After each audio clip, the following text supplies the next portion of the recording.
রবিবার চার্চে প্রার্থনা চলছিল। সেই সময়ে সিরিয়ার দামাস্কাসে মার ইলিয়াস চার্চে আত্মঘাতী বোমা বিস্ফোরণ হয়।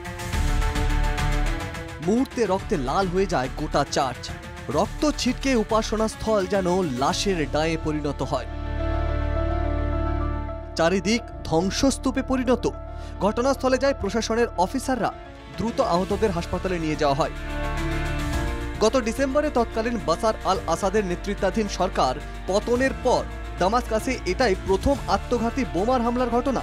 এক নিরাপত্তারক্ষীর কথায়, দুজন এই বিস্ফোরণ কাণ্ডে যুক্ত। একজনের দেহ বিস্ফোরণে উড়ে যায়। তবে এই বিস্ফোরণের আগে গুলি চলার শব্দও পেয়েছেন অনেকে। এই বিস্ফোরণে ইসলামিক স্টেট বা আইএস জঙ্গি সংগঠন যুক্ত বলে অনুমান। সিরিয়ার স্বাস্থ্যমন্ত্রী জানিয়েছেন, এই বিস্ফোরণ কাণ্ডে অন্তত 52 জন আহত। সিরিয়ায় নিযুক্ত রাষ্ট্রসংঘের বিশেষ দূত এই আত্মঘাতী বিস্ফোরণের নিন্দা করেছেন। সিরিয়ার অন্তর্বর্তী প্রেসিডেন্ট আহমেদ আল সারা সুন্নি সম্প্রদায়ের। তিনি ক্ষমতায় আসার পর প্রতিশ্রুতি দিয়েছিলেন সিরিয়ার সংখ্যালঘুদের সুরক্ষা দেবেন, কিন্তু তার ক্ষমতার 6 মাসের মাথায় ফের আক্রান্ত সিরিয়ার সংখ্যালঘু খ্রিস্টানরা। Bureau report, NKTV Bangla.